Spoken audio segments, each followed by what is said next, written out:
The son of a powerful former Saudi intelligence officer living abroad says members of the family are being targeted back home in a bid by Crown Prince Mohammed bin Salman (MBS) to force his father to return to the kingdom.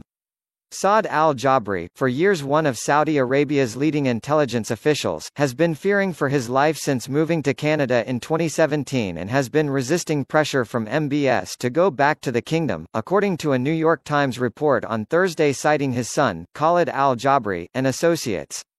Khalid told the newspaper that his brother, sister and uncle have been arrested by Saudi security forces and held incommunicado since March. "It has been weeks and we don't know where they are," he was quoted as saying. "They were kidnapped from their beds. I don't even know if they are alive or dead."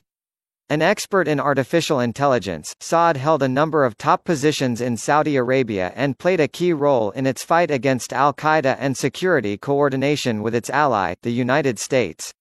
His son and former U.S. officials who worked with him say MBS wants to force al-Jabri to return to the kingdom as he fears anyone outside of his control who has access to secret information, The Times reported. Gerald Firestein, senior vice president at the Middle East Institute in Washington, D.C., who dealt with al-Jabri while serving as the U.S. ambassador to Yemen, told the newspaper that al-Jabri was acquainted with so many sensitive issues that he would know where the bodies are buried, and possibly unflattering information about MBS. Al-Jabri's intelligence career came to an end following the power struggle between MBS and Prince Mohammed bin Nayef (MBN), the former crown prince. He was out of the kingdom in 2017 when MBN was replaced as heir to the throne when King Salman elevated his son, MBS, to the role and gave him wide authority to become the kingdom's de facto ruler. MBN was put under house arrest at the time, according to reports.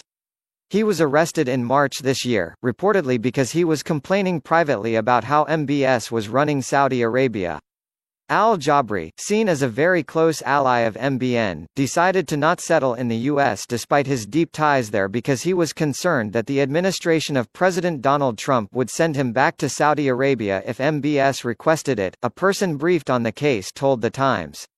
The newspaper said when al-Jabri left Saudi Arabia, authorities began placing restrictions on two of his children who remained in the country, Sarah, 20, and Omar, 21.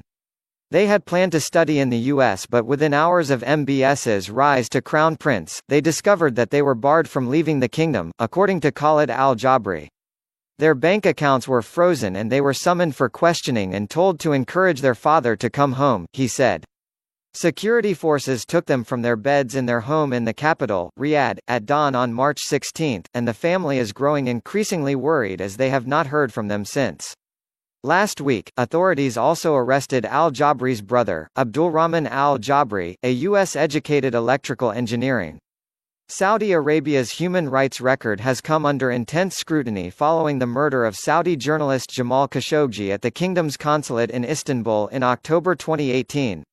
The CIA and others reportedly believe MBS ordered the killing of Khashoggi, who wrote opinion columns critical of the Crown Prince in The Washington Post. Saudi Arabia denies any involvement by MBS in the case.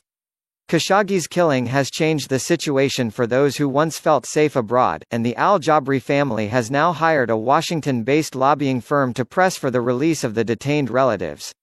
The long game is tied to the U.S. presidential election.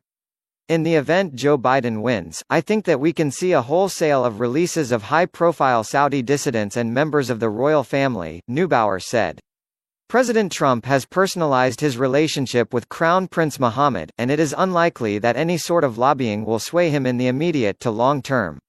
But these developments are unfortunately only adding to the already severely damaged reputation that Saudi has in the U.S.